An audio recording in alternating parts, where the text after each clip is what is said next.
My name is Angel Cruz. I'm 41 years old, and for the first time in a long time, I don't recognize the woman in the mirror. She has my face, my tired eyes, my practiced smile. But inside, there's this quiet ache. A strange distance between who I used to be and who I've somehow become. I don't know exactly when it started. Maybe it was gradual, like a slow fade of color from a favorite photograph. But now it's loud. The silence between me and Marcos, my husband, is deafening. It's hard to say this out loud. Maybe because it feels like betrayal. Maybe because I built my entire identity around being the stable one. The one who knew how to communicate, how to show up, how to be present. But when the person you're showing up for no longer looks back the same way, you start to question everything. Even yourself. I used to feel so alive with him. The early days were full of stolen kisses in the kitchen, teasing fingers under restaurant tables, and weekend mornings that began tangled up in each other. His laugh was enough to shake me out of a bad day. I felt wanted. I felt seen. Now, last night, he kissed me before heading to his late shift, and I swear, I flinched. Not visibly, God, no. I'm too trained for that. But something in me recoiled, like my body had forgotten how to respond. The kiss was dry, absent, more like a habit than an invitation. And when I leaned into him, seeking something warmer, his hand came to my waist, firm, almost like he was holding me in place rather than holding me close. I can't blame him, not entirely. Life got complicated. His work hours stretched into nights. My son from my first marriage, Jordan, moved out and started college. The house got quieter, and I think we both mistook that silence as peace. But it wasn't. It was withdrawal. Quiet resentment wearing the mask of maturity. Even cuddling, which used to be our language of comfort, has turned into something else. Sometimes he'll wrap an arm around me in bed, and for a second, I let myself believe it means something. But then I feel the stiffness in his body, like it's just part of his routine now. A muscle memory, nothing more. I lie there pretending it soothes me. I don't think he notices the tears that slip into the pillow. The worst part? I miss the woman I was with him. The one who used to laugh without watching his face first. The one who didn't feel invisible in her own kitchen. The one who could undress in front of him without folding in on herself like she owed him modesty. I keep thinking about a moment from 2 months ago. It wasn't dramatic, no fight, no screaming. We were sitting at dinner, eating in silence like we always do now. And Jordan came over. He walked in and hugged me from behind, kissed my cheek like he always used to. And in that instant, something cracked open in me. His affection felt warm, real, not rehearsed. For a moment, I remembered what it felt like to be seen without judgment, without the weight of failing intimacy. I remember Marcos looking up, then looking away like he didn't want to interrupt something that no longer involved him. That was it. That was the moment I realized something had shifted. Not just in my marriage, in me. I wasn't angry. I wasn't even sad. I was just numb. And once you feel that kind of numbness, the kind that settles deep in your bones, you can't pretend it isn't real. You start to ask questions. Hard ones. Like what happens when the person who used to hold you like treasure now touches you like obligation? Or when comfort turns to avoidance? What do you do with all that longing, with all that silence, when you're still in love with the idea of someone who isn't really there anymore? I haven't answered those questions yet. But that night, that hug, that kiss, that glance, started something. Something I can't take back. Something that would only grow louder on the night Jordan came back to stay. And everything changed. Marcos is a paramedic, 12-hour shifts, trauma calls, car crashes, overdoses. He sees people on the worst days of their lives. I used to admire how he carried all that. How he could walk in after a double shift, peel off his boots, and still managed to smile at me like I was the calm after the storm. But lately, he walks in like a ghost. Exhausted, silent, emotionally spent. And somehow, I've become part of the noise he can't bear. Last week, I made dinner, nothing fancy, just pasta with homemade sauce and garlic bread the way he likes it. I even lit a candle, like some part of me thought romance could be coaxed back with warm lighting and the right kind of music. When he walked in, I kissed him hello. He barely kissed back. Just grunted, unstrapped his duty belt, and headed for the shower. When he finally sat down at the table, he said, "You always know how to make things feel normal." I smiled, but inside I flinched. "Thanks," I said. But what I wanted to ask was, "Do you even know me anymore?" Instead, I asked if he wanted more wine. He nodded. Said, "Might help me sleep." And then, as if remembering something urgent, he reached across the table and took my hand. His thumb moved in slow circles over my skin. Soft. Tender. But his eyes were half closed, already somewhere else. He meant it as affection, I think. Or maybe gratitude. But it felt more like an apology without words. And I didn't want comfort. I wanted connection. "You okay?" he asked, blinking hard, trying to stay present. "I'm fine," I lied. And there it was again. That tiny misunderstanding that keeps growing, the way he thinks touching me will make things better, when I need him to see me first. Not just hold my hand. Not just brush my shoulder as he walks by. I need him to ask why I've stopped playing music while I cook. Why I don't leave him little notes in his lunch anymore. Why my hugs last just a second too long now, like I'm clinging to the past, not the man in front of me. That night, after dinner, he reached for me in bed. He didn't say anything, didn't kiss me first. Just rolled toward me and slid a hand beneath my tank top, fingers trailing lightly over my ribs. The touch was familiar. But it wasn't connected. It was like muscle memory. I turned onto my side, pretending to be half asleep. "Angel?" he whispered. I didn't answer. I felt him hesitate, maybe debating whether to try harder or give up entirely, and then he sighed and rolled away. I hated myself in that moment. Because the truth is, I miss him. I miss sex with him. I miss being wanted. But I can't give my body to someone who doesn't reach for my heart first. It feels like betrayal now, like I'd be selling myself for the hope that we're still okay. The next morning, I tried to fix it. I made his coffee the way he likes it. I sat beside him and touched his knee, hoping it would open something up. Instead, he said, "You're being quiet lately. Is it the hormones again?" I froze. He didn't mean it cruelly, I know that.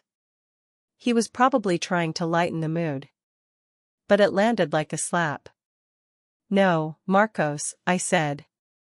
"It's not hormones. It's loneliness." He looked confused, even hurt. "But I'm here." And that's what broke me a little more. Because yes, his body is here. His shoes by the door, his uniform draped on the chair, his toothbrush next to mine. But his presence? His attention? His desire to actually know what's happening inside me? Gone. "I just need you to see me," I said softly, not even sure he heard. He leaned in to kiss my forehead, as if that solved something. As if affection could substitute for understanding. And I let him. I let the kiss happen. But inside, I was retreating again, just a little further. It wasn't dramatic. It wasn't cruel. It was just quiet. Like most things that end. Marcos came home early last night. A rare thing. I was on the couch, curled up under a blanket, watching some mindless cooking show. Something warm and safe and forgettable. I heard the keys, the door, the soft thud of his boots.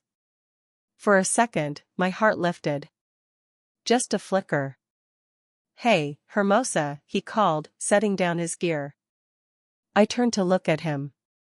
He was smiling, not the tired, half-hearted one. A real one. There was something in his eyes I hadn't seen in a while. Playfulness, maybe. Hope. "You're home early," I said, voice softer than I meant it to be. "They gave me the night off. I thought, maybe we could spend it together." He walked over, leaned down, and kissed my forehead. His lips lingered. Gentle. Familiar. Then he kissed the side of my mouth, testing the waters. My body didn't move. I wanted it to. I wanted to meet him halfway. But I just didn't. "Dinner's almost ready," I mumbled. He brushed a hand over my shoulder, slid it down my arm, and gave my thigh a quick, playful squeeze before walking toward the kitchen. It was nothing, we used to do things like that all the time. But this time, I stiffened.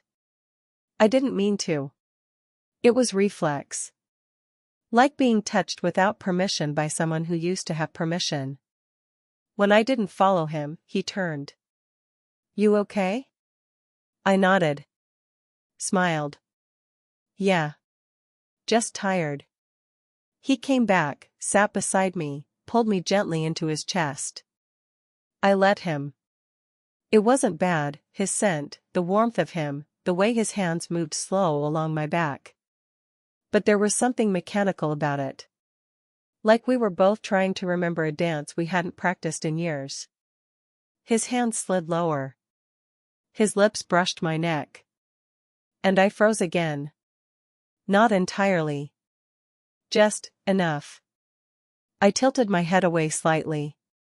Not enough to offend him. Just enough to make it stop. I kept my voice light. "Let's eat first," I said. Marcos pulled back, blinking. "Okay," he said, but the smile faltered. We sat across from each other at the table, and he kept trying. Asking questions about my day. Making jokes.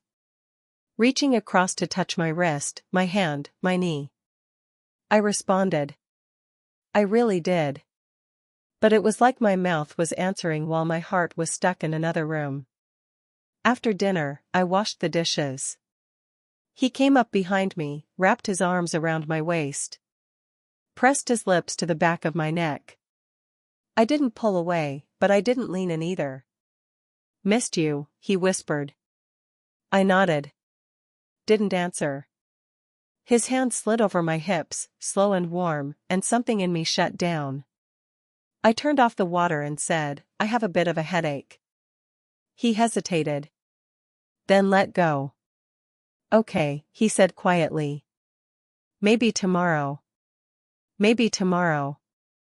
The phrase echoed in my head all night like a cruel little chant. I lay awake beside him while he snored lightly, one arm draped over me. I stared at the ceiling, blinking into the dark. It's not that I don't love him. I do. It's not that I don't want to be touched. I crave closeness. But the kind I miss isn't this, mechanical, expected, unresolved. I miss intimacy that starts with a long conversation. A slow smile. Shared silence. Vulnerability.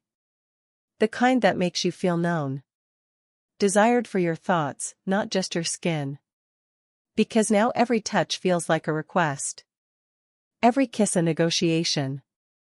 And my body is starting to feel like a tool, not a home. I turned my face into the pillow and whispered so quietly I barely heard it myself, "Why does everything have to turn into sex?" It started small. Like most meltdowns do. We were having dinner again, 2 nights after the night I pretended to have a headache. Marcos had picked up Thai takeout, even remembered to order extra peanut sauce like I always used to want. He looked tired, but calm. Hopeful, maybe. Like he thought this was a reset. A night to start over. He lit a candle. Poured wine. Even put on that old playlist we used to cook to together. I noticed all of it. I really did. And for a few minutes, I tried to pretend it was working. That my chest wasn't tight, my stomach wasn't turning, and the panic wasn't crawling up the back of my throat every time he smiled at me like nothing had happened. He poured a glass for me and said, "Remember when we used to dance in the kitchen to this song?" I nodded, smiled politely. "Yeah," I said. "I remember." He stood, held out his hand. "Dance with me." And that was when I felt it crack. That invisible seam I'd been holding together with silence and forced smiles. "I don't want to," I said quietly. He blinked. "Just one song. Come on, Angel." I said I don't want to, I repeated, louder this time. Sharper. My voice surprised even me. He stood frozen, hand still outstretched. "Okay," he said slowly, "I'm just trying, babe. I thought this might help us reconnect a little." Reconnect? I laughed, bitter, small. "You think one song and some takeout is going to fix everything?" Marco stepped back, his brows tightening. "I didn't say that. I'm trying. I'm here." "No, you're not," I snapped, standing up now, heart pounding. "You've been somewhere else for months. You come home and touch me like it's a chore, like I'm a checkpoint you need to pass before bed. You never ask how I'm doing. You never see me, Marcos." He opened his mouth to speak, then closed it again. And I kept going. I couldn't stop. "I feel like I'm disappearing. And you don't even notice. You think just because you hold my hand or kiss my forehead that everything's fine. It's not. I feel like a stranger in my own marriage." "Jesus, Angel," he muttered, rubbing his face. "I work 12-hour shifts. I come home and I still try. I don't know what else you want from me." "I want you to want me," I said, voice cracking now. "Not just my body. Me. I want to be more than your landing pad after a hard day." He stared at me like I'd slapped him. For a long, awful moment, neither of us said anything. The music kept playing in the background, mocking us with its soft, romantic rhythm. He finally spoke, voice quiet but sharp. "So what are you saying? You don't love me anymore?" I shook my head, tears hot in my eyes. "No. I'm saying I don't know if you do." That broke something in him. He didn't yell. Didn't argue. Just looked at me, really looked at me, with something like exhaustion and heartbreak mixed together. He turned off the music, blew out the candle, and started cleaning up the plates. I stood there, frozen, as the silence grew between us like a second table in the room, one we couldn't sit at anymore. Later that night, I curled up on the couch alone. My head throbbed from crying. My throat burned. I thought about how easily that moment spiraled. How much I'd been holding in. How much he probably had too. I wasn't proud of how I said things, the coldness, the way I twisted kindness into accusation. And worst of all, I felt ashamed. Because he really was trying, in the only way he knew how. But I wasn't ready to be touched. I wasn't ready to dance. I wanted something slower, something more honest, something that couldn't be bought with takeout and soft music. And I couldn't help thinking. This isn't how a marriage should feel. This isn't what I imagined when I became his wife, or when I invited my stepson Jordan to come stay with us for winter break, thinking it might ease the tension in the house. But that night, that long, unraveling night, was only the beginning. It's been 3 weeks since that night. We don't fight. We barely speak. We exist in a quiet sort of truce, where everything feels suspended, no war, but no peace either. Marco still comes home. Still eats dinner. Still kisses me on the forehead like muscle memory. But we don't talk about anything real. Not the night I lashed out. Not what's missing. Not where we go from here. The space between us is vast now. Intimate in its emptiness. I catch him looking at me sometimes, in the mornings when we pass each other in the hallway, or at night when I pretend to be asleep before he even turns off the lights. His eyes are sad. Not angry. Just tired. And maybe, disappointed. And that makes it worse. Because he's not a villain. He's not cruel. He's not even distant on purpose. He's a good man, a tired, overwhelmed, emotionally drained man. And I've been quietly resenting him for not knowing how to reach me in the exact way I need. A few nights ago, I found him sitting in the backyard with a beer in one hand and the porch light off. Just staring into the dark like he was waiting for something to come back. I watched from the kitchen window, holding my mug of tea, wondering what it would take to go out there. To sit beside him and just ask, "Are we okay?" But I didn't. I stayed behind the glass. He's hurting too. I know that. He hasn't touched me since that night, not even the habitual kind of touch. No arm around my waist. No hand on my back. Not even a shoulder squeeze when he walks by. He's giving me space. Or maybe he's just as lost as I am. Jordan's been staying with us again, winter break. His presence fills the house with sound that doesn't belong to either of us. Music from his room. Laughter on his phone. It's strange how comforting that noise is. Like a reminder of a time before everything went numb. He hugs me like he always has. Talks to me without walking on eggshells. Asks questions. Listens. And I've started to crave that ease. The simplicity of being seen without the weight of disappointment.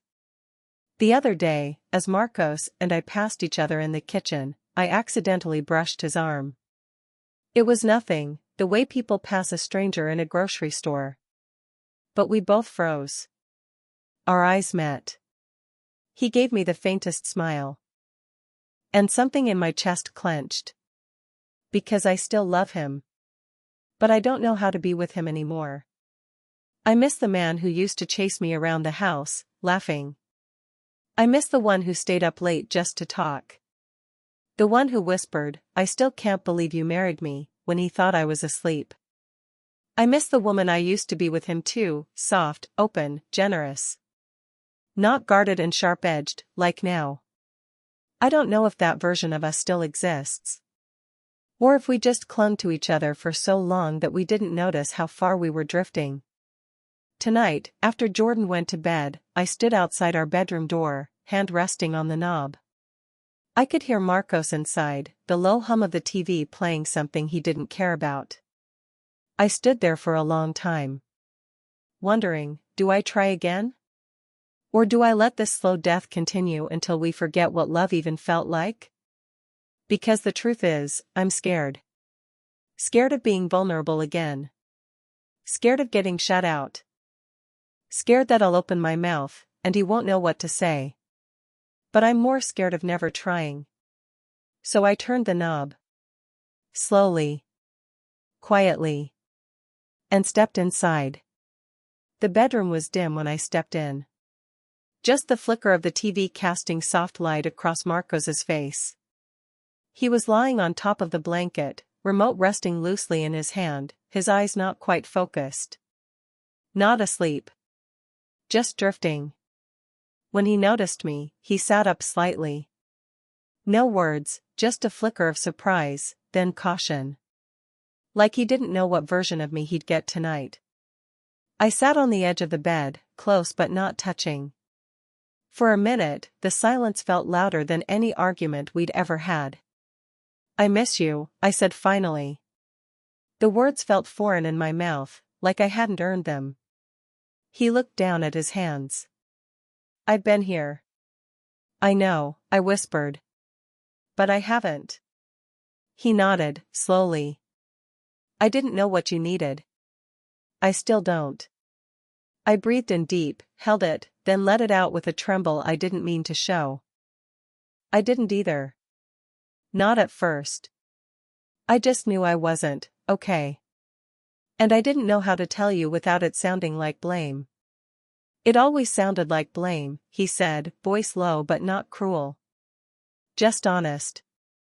I know, I said, biting back the sting. We sat there for what felt like forever. I could feel the weight of everything we hadn't said hanging between us, the touches that felt hollow, the conversations that never happened, the resentment we both carried like armor. I'm not angry at you, I said quietly. I'm just tired of pretending we're fine. Marcos turned to look at me then, really look.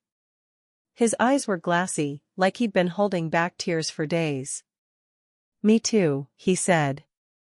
And that was it. Not a grand declaration. Not a fix. Just two tired people, finally admitting they didn't know how to do this anymore, but maybe, just maybe, they still wanted to try. He reached for my hand. Not as a solution. Just a gesture. Simple. Warm. I let him take it. We lay down side by side, not touching, not speaking. Just breathing. Sharing space like it mattered again. At some point, he turned to me and pressed a kiss to my forehead. Gentle. Wordless. I didn't cry. I didn't pull him closer. I just let the moment hold us. Maybe it wouldn't be enough. Maybe this was a soft goodbye pretending to be a new beginning. I didn't know yet. Neither did he. But for the first time in weeks, I didn't feel alone in the room. And that, for tonight, was enough. You know, if you had asked me 5 years ago what love looks like, I would have said something simple. Warmth. Safety. Laughter at the end of a hard day. Maybe someone to hold your hand while you fall asleep. I thought if you found a good man, someone steady, kind, loyal, the rest would take care of itself. But no one talks about what happens when love grows quiet. When the laughter fades into small talk. When the kisses become routine. When you start confusing physical closeness with emotional intimacy, and you realize you haven't felt truly seen in months. That's what happened to me and Marcos.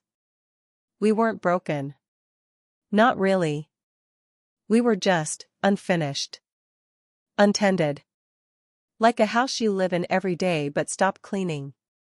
Eventually, the dust settles, and the windows fog, and one day you look around and wonder how it got so dim inside. I spent a long time resenting him. Not for who he was, but for not noticing who I was becoming. I needed softness, curiosity, someone to look past the smile I wore out of habit. And he was doing his best to survive the chaos of the world outside our walls. Saving strangers on the worst days of their lives, then coming home too drained to even notice his own wife had become one. Neither of us meant to drift. But we did. And somewhere in the space between routine and silence, I started to feel invisible. I wanted to be touched, yes, but only after being understood. I wanted someone to ask me how I was really doing and stay for the uncomfortable answer. Desire doesn't just disappear. It retreats. It waits behind disappointment and unspoken needs. And when it's ignored long enough, it starts to feel like shame. But here's what I've learned: emotional intimacy isn't a luxury. It's not the bonus prize after marriage, or a reward for good behavior. It's the foundation. Without it, sex becomes negotiation, affection becomes assumption, and silence becomes the language of survival. After that night, the long one where everything cracked, we stopped pretending. No overnight miracle. No sweeping, cinematic reconciliation. Just two people, in bed, saying, I miss you, and I don't know how to come back, and I still want to try. And maybe that's enough. For now. We still sleep with our backs turned some nights. We still forget to say what we mean. But we're learning how to be honest again, even when it's messy, even when it hurts. And I'm learning how to be honest with myself, that I need slowness. That I crave depth over consistency. That I can't feel safe in someone's arms if I don't feel safe in their eyes. Jordan's back at school now. The house is quiet again. But something shifted. Marcos made us coffee this morning and sat down without his phone. Just sat. And looked at me. It wasn't a grand gesture. It was just presence. And I felt something ease in my chest. Like I wasn't holding it all alone anymore. I don't know what happens next. Maybe we make it. Maybe we don't. Maybe this was the wake-up call we needed. Or maybe we'll grow apart slowly again someday, but this time, we'll notice. We'll speak. We'll ask the hard questions before the distance sets in. Because that's the haunting truth about long-term love, it doesn't die in explosions. It dies in silence. In assumptions. In days that blur into weeks where no one says, "Are you okay?" and really waits for the answer. So if you're listening to this, and something in you feels familiar, the numbness, the longing, the ache of being touched but not felt, don't wait for the meltdown. Speak now. Even if your voice shakes. Because love isn't the absence of conflict. It's what you do after. And I finally understand that.